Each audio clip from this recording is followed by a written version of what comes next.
Halo semuanya. Sebelumnya apakah suara saya terdengar?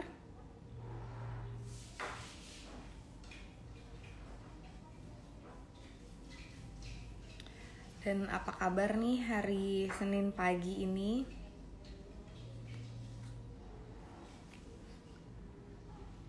Coba tulis di komen kabarnya gimana semuanya. Oh, terdengar, terima kasih. Kita tunggu dulu sampai banyak yang nonton. Nanti akan aku kasih tahu hari ini aku akan live dengan siapa dan pastinya menarik banget. Alhamdulillah baik ya kabarnya. Oh, ada yang sambil ngerjain pekerjaan rumah ya. Oke. Udah siap semuanya ya. Jadi halo semuanya, assalamualaikum, selamat pagi. Saya dengan Dr. Karlina tentunya dari Sehat Q. Hari ini kita akan live dan saya nggak sendirian karena saya akan bersama dengan Dr. Rastra Sewakotama Putra SPOG, dokter spesialis kebidanan dan kandungan dari RSIA Nur Aida. Dan hari ini kita akan membahas tentang COVID pada kehamilan. Jadi buat teman-teman semua yang lagi hamil, lagi program hamil, atau pengen tahu aja nih tentang COVID pada kehamilan, silahkan yuk langsung kita join bareng-bareng di live ini. Dan sebelum aku memulai juga, aku mau tanya nih, udah pada download aplikasi Sehatki atau belum? Nah, kalau misalnya kalian belum, atau misalnya yang udah tapi belum buka-buka aplikasinya, aku mau info bahwa ayo cepetan buka aplikasinya, ayo cepetan download karena SehatQ adalah platform kesehatan digital yang punya banyak fitur. Yang pertama ada chat dokter dan booking dokter. Kemudian ada artikel, bisa kalian buka-buka tuh ada seputar kesehatan, gaya hidup dan penyakit. Lalu juga ada toko SehatQ. Nah, ini adalah bagian yang paling aku suka karena kalau mau beli obat atau vitamin tinggal klik aja. Lalu juga ada promo kesehatan. Nah, jadi kalau misalnya kalian yang mau tes COVID, suntik vitamin C, atau mau tindakan medis apapun, baik di klinik atau rumah sakit yang dekat dengan rumah kalian, bisa dicek aja promonya di aplikasi SehatQ. Dan yang udah join, cepetan ajak temennya dan juga jangan leave dari live ini karena ada hadiah yang menarik untuk 3 orang penanya terpilih.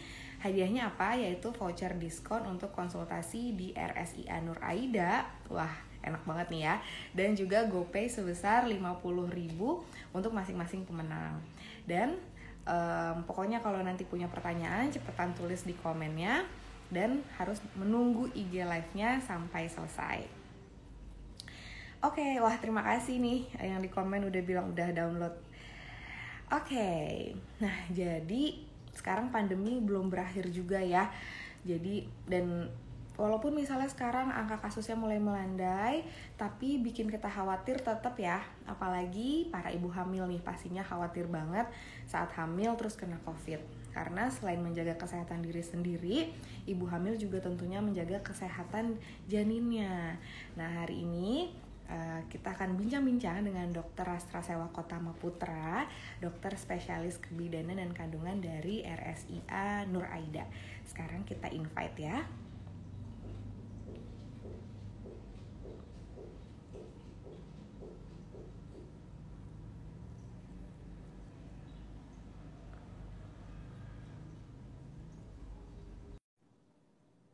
Kita tunggu Dr. Rastra untuk bergabung bersama kita di sini. Halo, Assalamualaikum warahmatullahi wabarakatuh. Halo, Selamat pagi. Selamat pagi. Selamat pagi, dokter. Apa kabar, dok? Alhamdulillah baik. Gimana Kak Karina? Semoga dalam keadaan baik juga ya. Ya, alhamdulillah sehat, dokter. Nah, buat semuanya nih keluarga Sehat Q, kita sudah ada Dokter Rastra yang akan ngobrol-ngobrol sama kita tentang COVID pada kehamilan, dok, hari ini. Ya, dok ya. Ya. Iya. Nah, untuk yang belum tahu, Dokter Rastra ini berpraktek di RSIA Nur Aida. Oke, jadi kita langsung aja ya dok ya bahas-bahas tentang COVID pada saat hamil. Nah, Oke. dokter, sebenarnya Ya, seberapa bahaya sih dok COVID-19, terutama untuk ibu hamil dan juga janin? Silakan dok. oke, terima kasih. Jadi COVID-19 pada ibu hamil pada umumnya sebenarnya sama dengan orang umum pada umumnya. Cuma pada keadaan hamil, daya tahan ibu saat hamil itu otomatis lebih rendah dibanding ibu yang dalam keadaan tidak hamil. Kenapa? Karena kan dalam tubuh si ibu sedang berkembang suatu kehamilan yang merupakan setengah bagiannya dari produk ayatnya. Jadi memang sengaja diturunkan daya tahan tubuhnya agar kehamilan itu berkembang dengan baik. Namun, efeknya penurunan daya tahan tubuh sang ibu dampaknya akan mempermudah sang ibu untuk terinfeksi, baik itu bakteri, virus, atau penyakit-penyakit yang lainnya. Gejalanya sendiri pada kehamilan itu sama, jadi derajatnya bisa ringan, sedang, sampai berat. Mulai dari gejala flu-like syndrome seperti demam, pilek, batuk, nyeri tenggorokan, sampai gangguan pernapasan berat yang harus menggunakan alat bantu nafas. Nah, dari pengalaman yang sudah ada, gejala yang ringan sampai yang berat itu tergantung dari pertama komorbid atau penyakit penyerta pada ibu hamil tersebut. Yang kedua, tergantung dari status vaksinasi. Jadi, pengalaman saya menangani pasien COVID dari awal gelombang pertama sampai yang sekarang itu terlihat sekali bedanya. Pada awal-awal yang kita belum tahu adanya vaksin sampai pada saat ini yang sudah ada vaksin, itu alhamdulillah gejalanya dari yang awalnya berat sampai banyak kematian sampai yang sekarang terbaru gejalanya ringan bahkan tanpa gejala. Mungkin seperti itu dokter Karina. Jadi gejalanya sih pada umumnya sama dengan masyarakat umumnya seperti itu. Oke, jadi ternyata vaksinasi itu sangat berpengaruh ya dok ya terhadap gejala yang Betul. nantinya akan timbul apabila ibu hamil ini terinfeksi COVID-19 begitu ya dok ya? Iya betul, sangat berpengaruh sekali. Ya.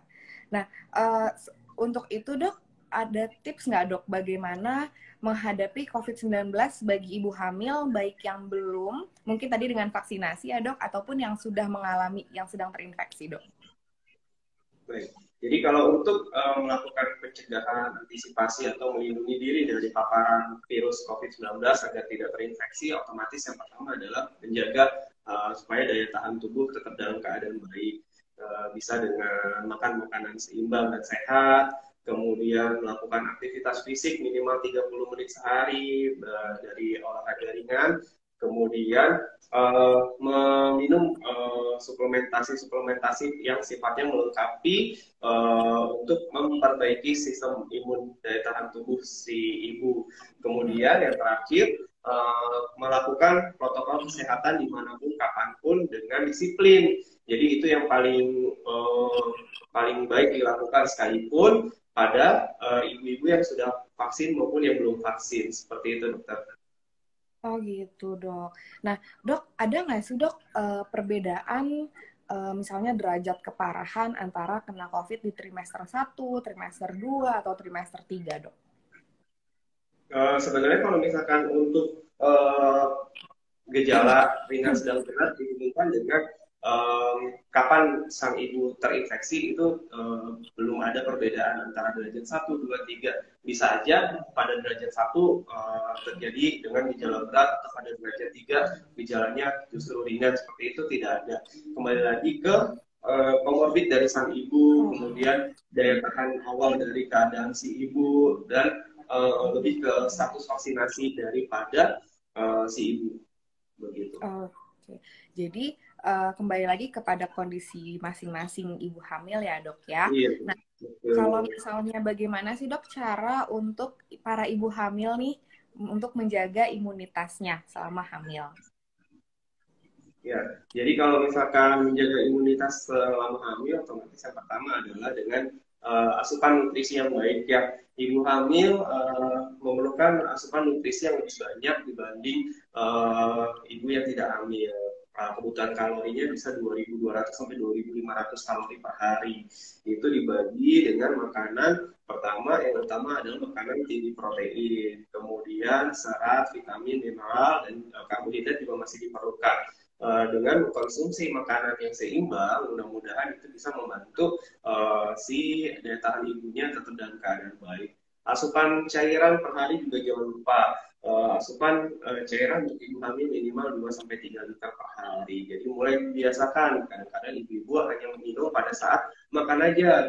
Kalau pada saat makan otomatis tidak akan terkejar pada kebutuhan 2-3 liternya. Jadi kalau sekarang sih saya selalu menyarankan untuk punya tumbler yang ada ukuran literannya. Jadi dalam sehari ibu itu punya target untuk menghabiskan si botol minumnya. Karena kalau kita ukur pakai gelas dokter, kadang-kadang suka lupa. Jadi nggak ukur kira-kira sehari sudah minum berapa. Yang kedua, suplementasi tetap harus didapatkan karena kita tahu kebudayaan kita, cara makan dari karbohidratnya, makanan yang sayuran yang mencukupi kebutuhan sehari-hari. Jadi suplementasi ini sifatnya untuk melengkapi makanan kebutuhan mikronutrien yang diperlukan selama kehamilan. Yang terakhir, aktivitas fisiknya. Jadi, sekalipun semakin besar usia kehamilan, pasti sang ibu akan merasa agak lebih susah bergerak, mudah lelah, badan terasa tidak enak, tapi tetap aktivitas fisik itu 30 menit per hari harus dijalankan. Kalau bisa di luar ruangan, supaya terkena paparan sinar matahari juga. Itu juga bisa meningkatkan daya tahan tubuh si ibu yang sedang hamil tersebut. Begitu. Oke, jadi kalau misalnya tadi pertama makanan gizi seimbang ya dok ya, dengan kalori 2.200 sampai 2.500, kemudian konsumsi cairannya juga jangan pas makan aja ya dok, terus dokter juga menyarankan pakai tumbler ya, kemudian juga olahraga dan suplementasi. Nah tuh keluarga sehat tuh, jadi udah dikasih tahu nih tips-tips sama dokter Astra untuk menjaga imunitas saat lagi hamil. Oke, dok, kalau misalnya nih ada ibu hamil yang udah terpapar COVID-19, pertama yang harus dia lakukan apa dan perlu nggak dia untuk mengonsumsi langsung nih minum obat-obatan gitu?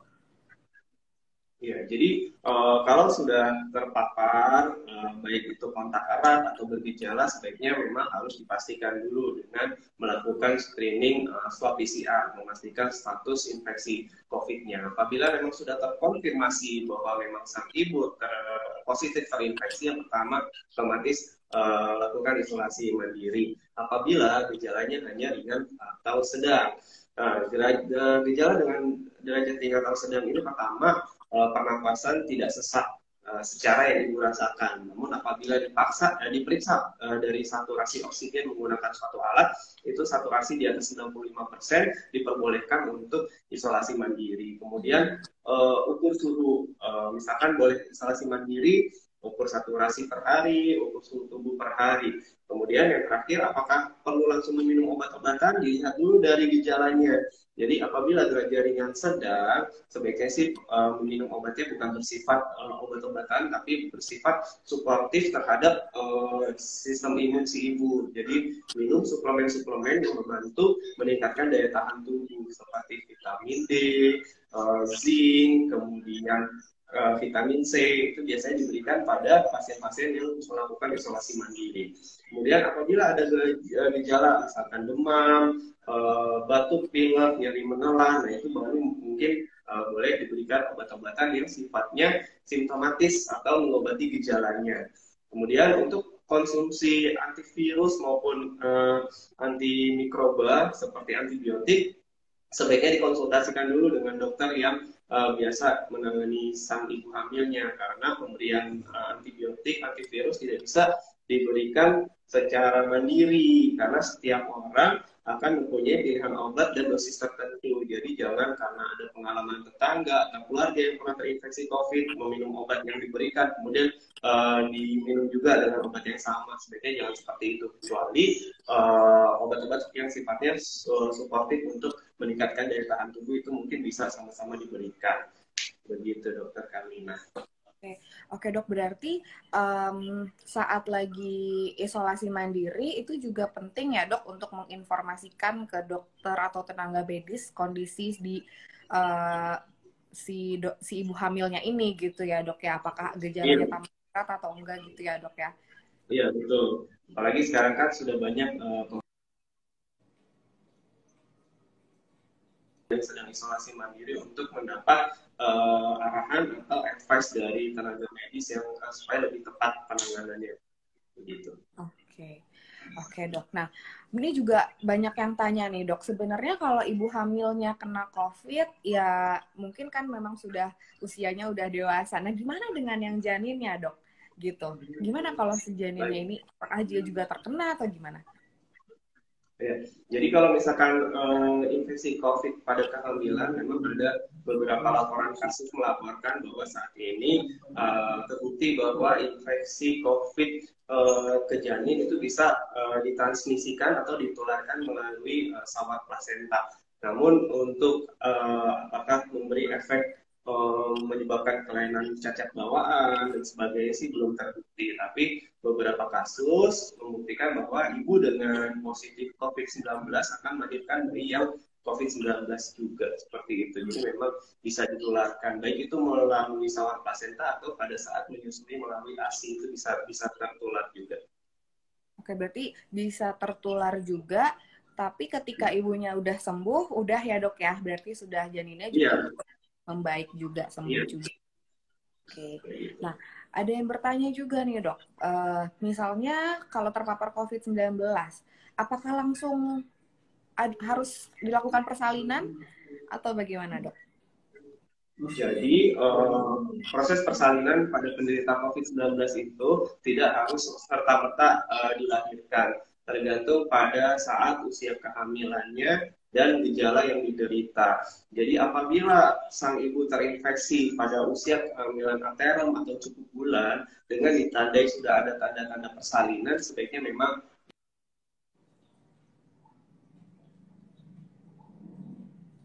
persalinan untuk penderita infeksi COVID-19 tetap tergantung dari keadaan kondisi janinnya, apakah ada penyulit atau kontraindikasi persalinan normal atau tidak. Bila tidak ada kontraindikasi persalinan normal, tetap masih bisa dilakukan persalinan secara normal. Namun apabila sang ibu terinfeksi COVID pada saat kehamilan belum cukup bulan, tanpa ada tanda-tanda persalinan, tanpa ada gejala berat, itu masih bisa ditunggu sampai proses persalinan. Tapi apabila pada keadaan belum cukup bulan, namun gejala COVID-nya berat, misalkan sesak berat, ada gangguan pembekuan darah, ada tanda-tanda kelainan kerusakan organ yang lain, itu yang membahayakan sang ibu maupun janin pada saat kehamilan, ada pertimbangan untuk dilahirkan segera dengan pertimbangan meringankan kondisi ibu pada saat hamil. Jadi diharapkan bayi dilahirkan ke kondisi badan ibu lebih ringan dibanding saat hamil. Jadi perbaikan terhadap kondisi infeksi COVID-nya seperti itu. Jadi ada beberapa penilaian-penilaian yang akan diberikan oleh si dokter yang menangani kira-kira kehamilan ini bisa dipertahankan, dilahirkan segera atau memang sudah proses persalinan tinggal diikuti saja persalinannya. Begitu. Pada prinsipnya sih dokter, Tadi, ya dokter. ya dok, silakan lanjutkan. Oh iya, jadi pada prinsipnya sih seorang dokter kandungan itu pasti mempertimbangkan menyelamatkan si janin dan si ibunya dengan harapan memberikan kondisi yang sebaik-baiknya pada kedua belah pihaknya, begitu dokter. Iya dok, tadi sedikit terputus dok di depan. Jadi kalau misalnya sudah oh ini sepertinya sedang ini lagi ya. Ya. Kita oke. Dokter halo ya, dokter tadi sedikit terputus di depan. Jadi apabila sudah mendekati usia persalinan, maka kalau memang bisa persalinan normal tetap normal ya dok ya, walaupun kondisinya masih positif COVID-19 ya dok. Iya, tetap masih bisa normal. Nah, cuma kalau untuk proses persalinan ini agak repot dokter Karina. Jadi suatu proses persalinan pada penderita COVID itu kan memang sumber daya manusianya, sumber daya penunjangnya itu benar-benar saat ini kita masih terbatas. Tidak semua rumah sakit bisa menangani suatu proses persalinan dengan infeksi COVID-19. Nah, ini yang agak merepotkan sekalipun saat ini vaksin sudah berjalan, gejala dari sang ibu derajatnya ringan sedang, itu itu masih agak kesulitan untuk mencari tempat-tempat persalinan yang bisa menangani COVID-19. Nah, itu yang harus jadi perhatian sang ibu. Jadi tetap harus mengencangkan protokol kesehatannya, tetap harus menghindari diri dari paparan virus COVID-19 karena tadi proses persalinannya masih agak repot untuk ibu dengan COVID-19. Oke, jadi kalau misalnya ada seorang ibu yang terinfeksi COVID-19, yang pasti dokter kandungan itu selalu akan mengutamakan kesehatan ibu dan janinnya ya dok ya, apapun yang terjadi pasti akan selalu mengutamakan kesehatan keduanya dan keselamatan keduanya, begitu ya dok? Betul, betul dokter, seperti itu harapan kita dan usaha kita. Iya, nah kalau misalnya ibu hamil ini mau melakukan pemeriksaan kandungan, dok, apakah selama COVID ini harus sebulan sekali, dok, atau ada kebijakan lainnya? Iya, jadi kalau untuk melakukan pemeriksaan kandungan ada perubahan di awal COVID sampai saat ini. Jadi pada awal COVID hindari dulu datang ke rumah sakit, tetap di rumah seperti itu. Tapi dengan keadaan sekarang bahwa COVID sudah mulai dikenali, vaksinasi sudah ada, jadi kembali lagi bahwa pemeriksaan kandungan tetap dilakukan rutin sesuai anjuran. Jadi 3 kali pada trimester pertama, kemudian 3 kali pada trimester kedua, kemudian setiap minggu pada 2 minggu sekali dan seminggu sekali pada saat menjelang persalinan. Jadi udah kembali ke pemeriksaan awal seperti sebelum COVID untuk pemeriksaan kandungannya. Oke, jadi sekarang sudah harus, nah buat pada ibu hamil nih, udah harus seperti biasa ya dok ya, berarti 3 kali di Iya, trimester jangan satu, takut 3 kali. lagi, tapi memang tetap harus dijalankan protokol kesehatannya, harus tetap Betul. hati-hati, waspada, tapi tidak perlu paranoid. Begitu. Betul. Iya dok. Nah ini juga nih dok, walaupun vaksin udah banyak ya dok ya, tapi banyak juga nih dok ibu hamil yang takut. Nah sebenarnya bagaimana sih dok? Sebenarnya boleh atau enggak? Terus ada juga yang nanya efeknya. Nah langsung aja kan kita tanya ke dokter Astra nih ya ahlinya. Gimana dok? Iya, jadi memang seperti kita ketahui penggunaan vaksin COVID ini masih merupakan penggunaan yang sifatnya darurat. Jadi memang disegerakan periksaan vaksinnya itu. Cuma sekalipun itu darurat, tetap sudah dijalankan uji klinis yang layak. Sehingga dari organisasi profesi dokter kandungan Indonesia juga sudah dikeluarkan rekomendasi bahwa ibu hamil boleh mendapatkan vaksin dosis awal, pertama, kedua, dan dosis vaksin boosternya. Kemudian vaksin apa yang bisa diberikan? Semua bisa diberikan sesuai anjuran pemerintah, boosternya juga sesuai anjuran dari pemerintah. Jadi tidak perlu khawatir, tidak perlu takut, vaksin COVID tidak akan memberi efek terhadap ibu.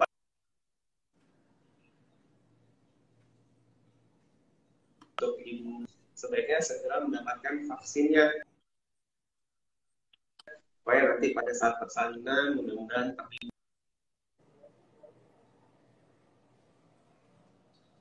rumah sakit rujukan yang bisa menangani terputus ya tadi dokter. Oke, dokter maaf nih suaranya sedikit terputus. Halo dokter.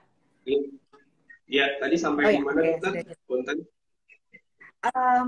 Tadi dokter juga menghimbau untuk ibu hamil jangan takut untuk vaksin dok, sampai di situ. Iya, iya.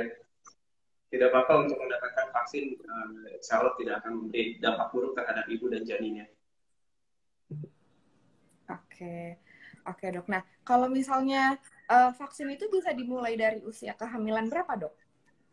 Jadi vaksin itu sebaiknya diberikan pada usia kehamilan paling awal lebih dari 12 minggu. Kemudian saat ini untuk mendapatkan paling telatnya sih boleh sampai menunggu saat sebelum proses persalinan. Jadi untuk batasan maksimal kapannya sudah tidak ada, boleh diberikan kapan saja. Jadi walaupun 1 kali mendekati saat persalinan nggak apa-apa ya dok? Nggak apa-apa, tetap lebih baik diberikan daripada tidak sama sekali. Oke, itu benar-benar udah jelas banget ya buat keluarga sehat tuh penjelasan dari dokter Astra tentang vaksin. Jadi kalau memang belum vaksin, ibu hamil jangan takut ya dok ya, harus segera vaksin. Nah, ada nggak dok vaksin yang direkomendasikan nih jenisnya buat ibu hamil atau boleh apa aja? Boleh apa aja dokter, jadi boleh menggunakan Pfizer, boleh menggunakan Moderna, semua aman untuk ibu hamil. Oke, berarti semuanya aman untuk ibu hamil. Um, nah dok, kalau gitu misalnya udah vaksin nih dok, pas lagi hamil berarti tetap dilanjutkan setelah melahirkan ya dok untuk vaksin kedua dan boosternya. Iya. Oke. Dan apakah vaksin ini, dok, pemberian vaksin ini juga bisa berpengaruh terhadap janinnya, dok? Jadi janinnya pas udah lahir punya imunitas yang lebih baik terhadap COVID-19, dok? Bagaimana? Iya, jadi kalau dari penelitian sedikit banyak memang diinformasikan bahwa janin yang ibunya mendapatkan vaksin akan mendapatkan kekebalan pasif juga dari sang ibu terhadap vaksin terhadap si kekebalan COVID-19-nya itu. Oke, jadi sangat banyak sekali nih manfaat vaksin untuk para ibu hamil. Selain untuk ibu hamilnya sendiri, juga bisa memberikan kekebalan terhadap COVID kepada si janinnya ketika sudah lahir ya dok ya. Tapi tetap Iya, harus betul. protokol kesehatan nomor satu. Jadi tetap Betul. harus digalakan ya dok. Nah, um, sebelum kita masuk nih dok ke pertanyaan dari teman-teman Sehat Q semua dan mungkin dari teman-teman dari RSIA Nur Aida juga, saya sedikit mau informasikan dulu ya dok ya kepada semuanya bahwa Sehat Q ini juga punya layanan terbaru. Jadi selain teman-teman bisa download aplikasinya, kita juga punya ada namanya Sehat Q Corporate Service. Nah, layanan ini tuh untuk memudahkan perusahaan untuk memenuhi kebutuhan kesehatan dari karyawannya. Selain perusahaan juga sekolah juga bisa. Jadi siswa dan guru juga bisa mendapatkan manfaat dari punya Sehatki Corporate Service ini. Manfaatnya apa aja? Yang pertama ada pilihan paket yang fleksibel, yang kedua jangkauan layanan di seluruh Indonesia, lalu bebas paperwork dengan sistem online, dan ada efisiensi biaya kesehatan, serta ada dashboard bagi perusahaan untuk monitoring layanan kesehatan. Nah, kalau misalnya mau tahu lebih lanjut lagi tentang Sehatki Corporate Service, langsung aja klik di bio Instagram Sehatki.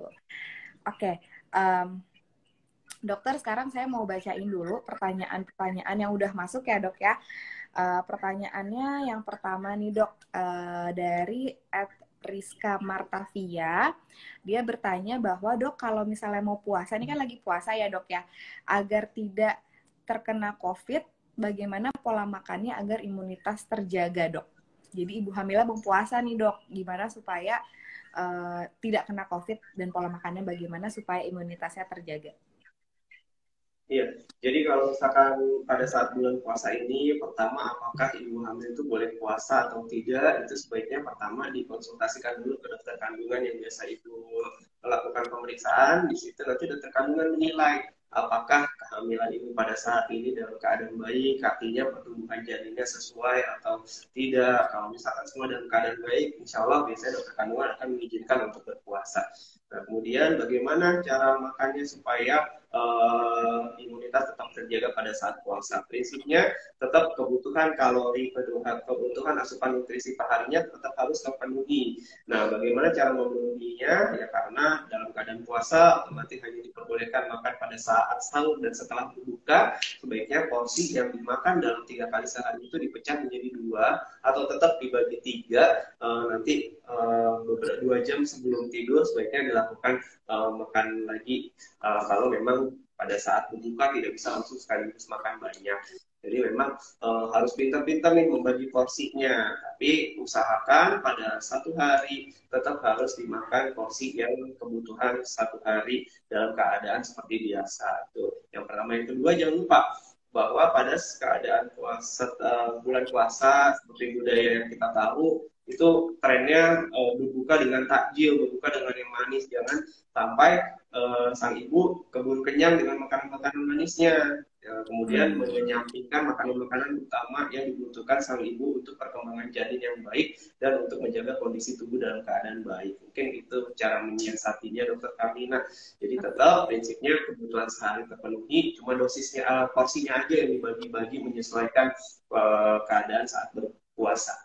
Gitu. Oke, jadi tetap boleh puasa ya dok ya, tapi harus tanya dulu nih sama dokter kandungannya kondisinya gimana. Iya. Terus Makanannya juga tadi ya dok ya bener ya, kita kan biasanya makannya tuh manis dulu, nanti udah keburu kenyang jadi males makan yang lain. Jadi Iya, tetap betul. harus memenuhi nutrisinya, jangan cuma makan yang manis aja gitu ya dok ya. Iya. Oke, kita lanjut ya dok. Pertanyaan selanjutnya nih dok. Dari Miracle 1904 dok, bagaimana gejala KIPI yang umumnya terjadi pada ibu hamil pasca vaksin COVID dok? Ya, jadi gejala KIPI pasca imunisasi pada ibu hamil itu sama seperti masyarakat pada umumnya. Jadi gejalanya dari yang ringan sampai sedang, dari yang demam, nyeri pada bekas suntikan, nyeri-nyeri sendi, seperti itu.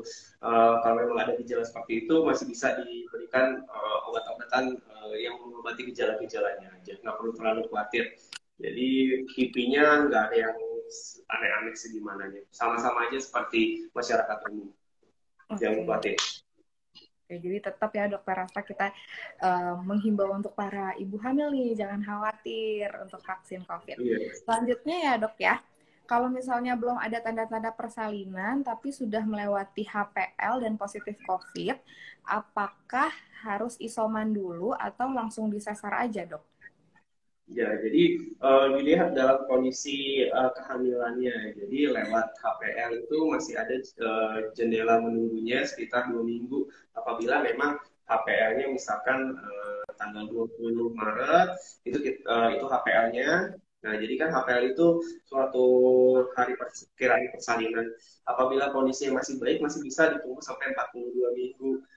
Dengan catatan bahwa kondisi pada saat melewati HPL itu kondisi janinnya masih baik, artinya bunyi jantung bayinya masih sehat, cadangan cairan ketubannya masih cukup, terus ada beberapa penilaian namanya profil biofisik itu masih dalam keadaan optimal, tidak ada tanda-tanda penurunan kondisi dari janin. Apabila semua hal tersebut terpenuhi, masih bisa menunggu. Jadi kalau memang sang ibu masih mencoba untuk menunggu selesai isolasi mandiri dulu dan menunggu proses persalinan berjalan normal, itu masih ada tempatnya untuk menunggu. Tapi harus dipahami juga suatu proses persalinan itu kan kita nggak tahu kapan, apakah dia menunggu selesai isoman atau tidak.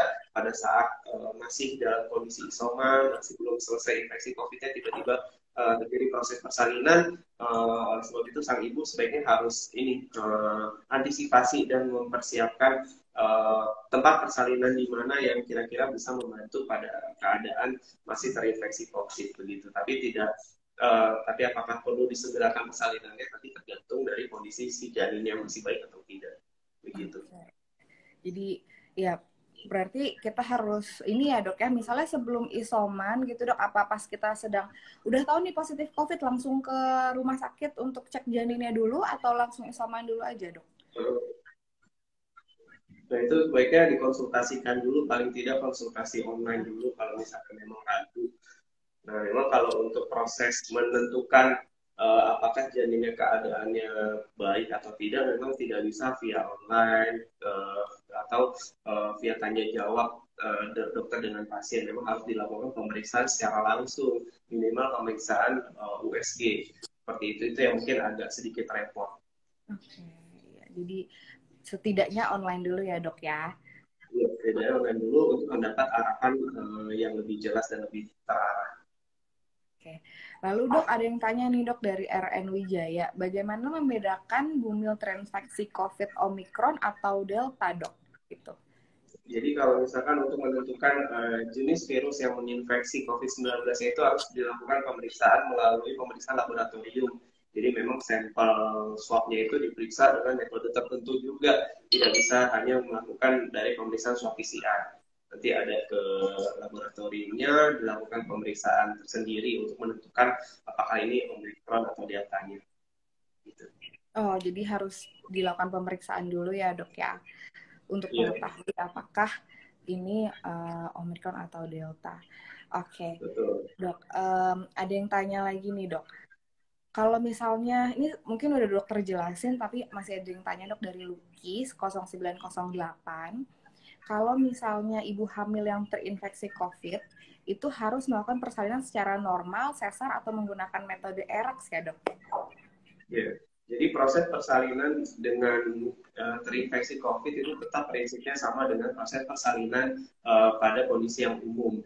Jadi suatu proses persalinan harus dilakukan sesar apabila ada kontraindikasi persalinan normal, misalkan plasenta menutup jalan lahir, letak lintang, bayi curiga besar, atau kandungnya sempit. Nanti itu semua kan tidak bisa melakukan persalinan normal, jadi disarankan untuk persalinan dengan seksi sesarian. Tapi apabila tidak ada kontraindikasi suatu proses persalinan normal, tetap masih bisa dilakukan persalinan secara spontan atau normal pada kondisi terinfeksi virus COVID. Cuma kembali lagi ke fasilitas kesehatannya, apakah sarana penunjangnya mendukung untuk suatu proses persalinan baik normal maupun sesar, karena ada beberapa keadaan yang harus disiapkan penyedia layanan kesehatan untuk membantu persalinan dengan COVID-19. Oke. Nah, itu tuh tadi penjelasannya dari Dokter Astra. Semoga bisa memberikan pencerahan ya. Jadi apakah normal, apa sesar, apa gimana itu tetap harus dikembalikan ke kondisi masing-masing. Nah, tadi juga dokter sempat menyinggung ya dok tentang olahraga seperti apa. Nah, ada yang tanya nih dok dari Nindihi. Oh, sepertinya kita terhubung. Halo dok? Iya, Ya. maaf Ya. tadi gangguan sinyal putih. Iya. Ya, tidak apa-apa dok. Sekarang pertanyaan dari Nindihi dok. Dok, olahraga seperti apa yang diperbolehkan oleh ibu hamil agar kita tetap sehat dan banyak bergerak?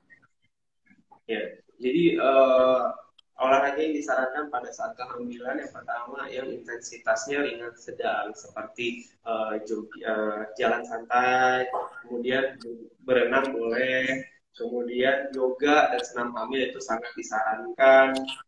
Mungkin itu aja ya untuk lari, untuk nge-gym, aerobik yang intensitasnya sedang berat, mungkin dihindari dulu bersepeda.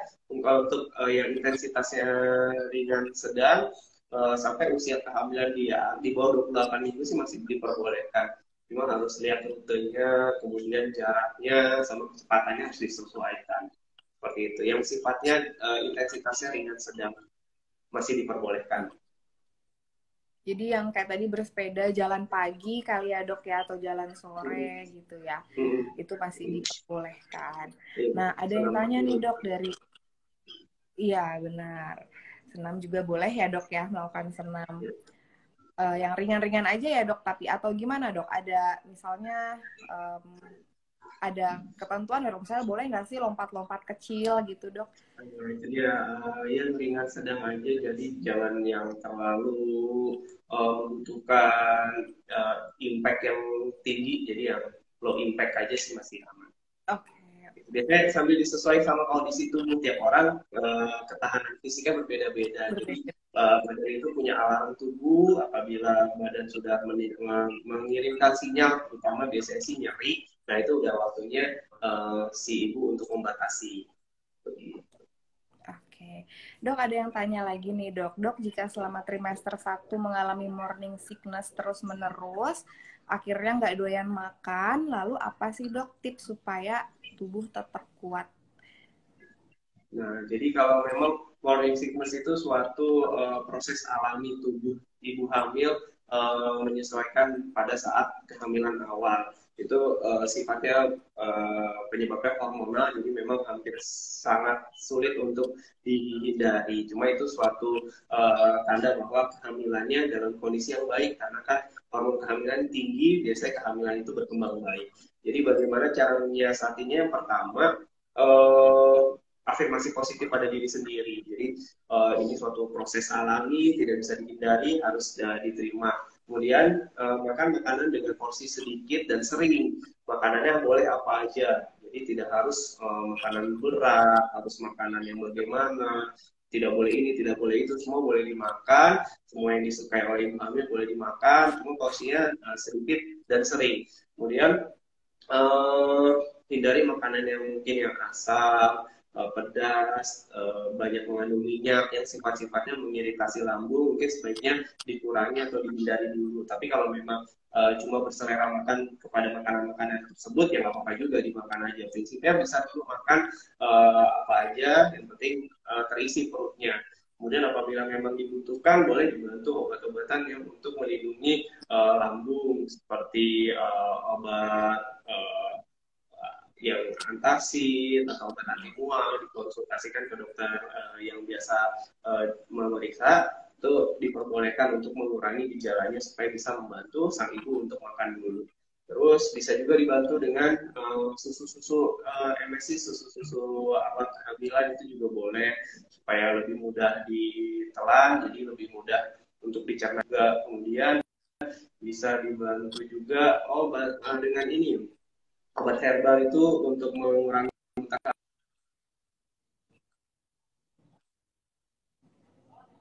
dan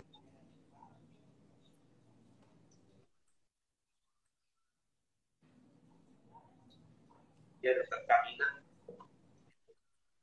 Oke. Maaf dok, tadi sedikit terganggu koneksinya. Jadi kalau Ya, saya boleh mengambil kesimpulan bahwa makan aja apa yang disuka, tetap boleh. Kalau misalnya memang sangat mengganggu, konsultasikan ke dokter ya dok. Apakah nanti dikasih anti mual atau obat-obatan lainnya seperti itu ya dok ya? iya betul. Oke. Oke, jadi mudah-mudahan pertanyaan-pertanyaannya sudah bisa terjawab semua karena terkait dengan waktu ya dok ya. Nah mungkin terakhir nih dok, kalau pengen konsultasi langsung sama dokter Astra nih, kapan aja dok jadwal prakteknya di RSIA Nur Aida dok? Ya, jadi jadwal praktek saya di Rumah Sakit Ibu Anak Muraida Bogor itu hari Senin, Selasa, Jumat jam 16 sampai jam 18. Kemudian saya juga buka klinik Minggu dari jam 9 sampai jam 11 pagi. Oke, jadi hari Minggu juga ada ya dok ya? Lihat hari Minggu Nah, supaya suaminya bisa nemenin jam 9 sampai jam 11 pagi.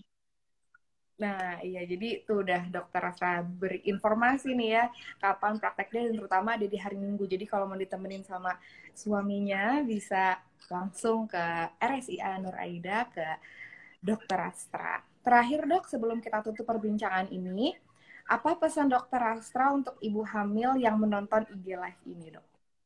Ya, jadi untuk ibu hamil yang menonton IG Live kita hari ini, pesannya adalah ya untuk sesuai tema kita hari ini.